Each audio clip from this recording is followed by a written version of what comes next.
யூஸ்வலாக நான் 3 o'clock ஜிம்முக்கு போவேன் சார். போயிட்டு நான் ஒரு 4:30 மாதிரி வந்தேன். வரும்போது ஒரு கார் என் வீட்டு வாசல் முன்னாடி, அதாவது என்ட்ரன்ஸை பிளாக் பண்ணி இருந்துச்சு. ஸோ நான் காரை, ஏன்னா இது உங்களுக்கு தெரியும் 7 பஸ் போகிற ரூட், ரொம்ப நேரம் வண்டியை வெளியில் பார்க் பண்ண முடியாது. ஸோ நான் பார்க் பண்ணிட்டு எல்லா கடையிலையும் கேட்டுட்டு இருக்கேன், யார் இந்த வண்டியை விட்டாங்க, உங்கள் கடையில் வந்தாங்களான்னு யாருமே தெரியல அப்படின்னு. ஸோ ஒரு 20 minutes தான் நான் எல்லாரையும் கேட்டுட்டு வீட்டுக்கே ஃபோன் பண்ணேன், யாராவது நம்மள ரிலேட்டிவ் யாராவது வந்திருக்காங்களா, இல்லை காரை இங்கே விட்டுருக்காங்க அப்படின்னு. அக்கா சொன்னா யாருமே இப்படி வரல அப்படின்னு. அப்புறம் என் தம்பி கசின் பிரதர் இவன்ட்ட நான் ஃபோன் மேலே இருக்கான், ஃபோன் பண்ணி உங்க வீட்டுக்கு யாராவது வந்திருக்காங்களாடா, கார் இருக்கு, நான் ரொம்ப நேரம் ரோட்ல நின்றுட்டு இருக்கேன் அப்படின்னு. எங்க வீட்டுக்கு வரலன்னு இவன் கீழே வந்தான். கீழே வந்து ஒவ்வொரு கடையாக கேட்கும்போது இவன் போய் டீ பாயில கேட்டான். அப்போ ஒரு ஃபேமிலி, ஒரு ஹஸ்பண்ட் அண்ட் ஒய்ஃபும் ஒரு அம்மாவும் எங்க வண்டி தான் அப்படின்னு சொன்னாங்க. அப்ப நான் கேட்டேன், எங்க 20 நிமிஷமா கேட்டுட்டு இருக்கேன், நோ பார்க்கிங் அதுல போட்டுருக்கு, அதையும் தாண்டி விடுறீங்களே, கொஞ்சம் வண்டி எடுங்க அப்படின்னு சொல்லி நான் வண்டி ஏற போயிட்டேன். அப்ப என் தம்பி தான் கேட்டிருக்கேன், அவன் பெரிய பிக் பாஸ்ல வந்து அவன் பெரிய இவனா வெயிட் பண்ண மாட்டானா அப்படின்னு கேட்டிருக்கேன். அப்ப என் தம்பி கேட்டிருக்கேன், எங்க உங்கள்ட்ட அவர் மரியாதை தானே கேட்டார், வண்டி எடுங்க.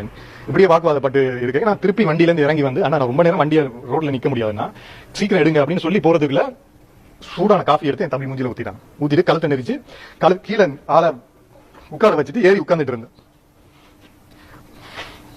ஒரு அண்ணனா நான் என்ன ப்ரோ பண்ணு வந்து பிடிக்கிறேன், என்ன தள்ளி விட்டுட்டு எல்லா இடம் நிலத்தலை கிரிட்டு இப்ப நான் அவங்களை தள்ளி விட்டேன்னு சொல்றேன். இதுல அவர் சொல்றது நான் ஜட்ஜோட பையன், எனக்கு என்ன செய்யணும்னு தெரியும் அப்படின்னு சொல்றாரு சார்.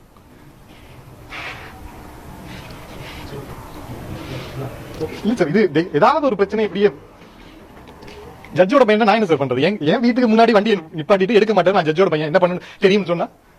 அதுக்கப்புறம் 100க்கு நான் 4 தடவை கால் பண்ணேன், எல்லாம் கட் ஆயிடுச்சு. அதுக்கப்புறம் போலீஸ் வரும் வரைக்கும் அவங்க நின்று ஆர்கியூ பண்ணி வீட்டுல எங்க அக்காவை கூப்பிட்டு அசிங்க அசிங்கமா கேட்டுட்டு இருக்காங்க. அது வரைக்கும் ஒரு பிரச்சனையும் இல்ல. நான் போலீஸ் ஸ்டேஷன்ல போய் கம்ப்ளைண்ட் கொடுத்தோன்னே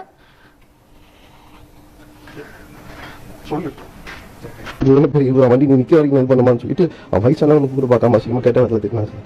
ஒய்ஃப் கையை பிடிச்சி மூக்கிட்டான் சார். என்ன பண்றது தெரியாம பைக் முடிக்க திருப்பி தனியாக அனுப்பிச்சிட்டேன். போலீஸ் கம்ப்ளைண்ட் லேட்டா கொடுத்துட்டு மாதிரி அப்படின்னு சொல்லிட்டு இந்த வரைக்கும் கம்ப்ளைண்ட் எடுத்தாங்க எனக்கு தெரியல. நீங்க அந்த வீடியோ நீங்க பாத்திருப்பீங்க, பாத்தீங்களான்னு தெரியல. அவர் எவ்வளவு பெரிய வெயிட் இருக்கோ என் மேல ஏறி உட்கார்ந்ததுனால தான் அவங்க எல்லாமே தூக்க தான் செஞ்சாங்க. தூக்கி விட்டதுக்கு அப்புறமேட்டு வந்து அம்மா வந்து ஓடி வந்து என் முடிய பிடிச்சி இழுத்துட்டு கண்ணத்துல 2 அடி, இந்த இடத்துல 2 அடி அடிச்சிட்டு இருக்காங்க. நான் எங்க பட் ஆனா நீங்க நடந்தவங்க இங்க இருக்கவங்க கிட்ட யார்கிட்ட வேணா கேளுங்க, கேட்டு பாத்தீங்கன்னா என்ன நான் உண்மை நடந்துச்சுன்றது கிளியரா அவங்களே சொல்லுவாங்க. சண்டை முடிஞ்சதுக்கு அப்புறம் நின்று பேசிட்டு இருக்காங்க சார். அப்பெல்லாம் நெஞ்சு வலி வரலையா சார்? 2 hours 3 hours பேசிட்டு இருக்காங்க எங்களோட அசிங்க அசிங்கமா. எங்க அக்கா கூப்பிட்டு கெட்ட கெட்ட வார்த்தையா பேசிட்டு இருக்காங்க. இதுல 50 பேர் நின்று இருக்காங்க. யாராவது ஒருத்தர் சொல்லிட்டு நாங்க ஏதாவது பண்ண ஒண்ணு. இதுல வாசலே நின்று வண்டி எடுக்க மாட்டேன், நான் ஜட்ஜோட பையன், உனக்கு நான் யாருன்னு காட்டுறேன்னு சொல்லி நின்றுட்டு இருக்காரு. எங்க அக்கா வந்து கையெழுத்து கும்புற கெட்ட வார்த்தையெல்லாம் அந்த அம்மா பேசுறாங்க. ஜட்ஜோட பையனா இல்லையான்னு தெரியல, ஆனா வார்த்தை நான் யாரு ஜட்ஜோட பையன் தான், எனக்கு என்ன தெரியும் ரிமாண்ட்ல வைக்கிறேன் பாரு அப்படின்னு பேசிட்டு பண்ணிட்டேன்டா. உடனே ஹாஸ்பிட்டல் போவாங்களா இல்ல 2 hours எக்ஸ்பிளைன் பண்ணுவாங்களா சார்? ஜட்ஜோட பையன் என்ன வேணாலும் பண்ணலாமா சார்? கம்ப்ளைண்ட் கொடுத்துட்டோம். போலீஸ் வந்து எல்லாரும் போகும் வரைக்கும் அவன் நின்றுட்டு தான், இல்ல நான் போக மாட்டேன்னு நின்றுட்டு இருந்தாங்க. அதுக்கப்புறம் நான் ஸ்ட்ரைட்டா கம்ப்ளைண்ட் கொடுத்துட்டு ஹாஸ்பிட்டல் போய் டிடி இன்ஜெக்ஷன் போட்டு வரைக்கும் ஒரு இதுவும் இல்ல. இப்போ திடீர்னு அவங்க ஹாஸ்பிட்டல் அட்மிட் பண்ணி ஏதோ பண்ணிட்டு கேஸ் போட்டு இருக்காங்க. எனக்கு என்னன்னே புரியல.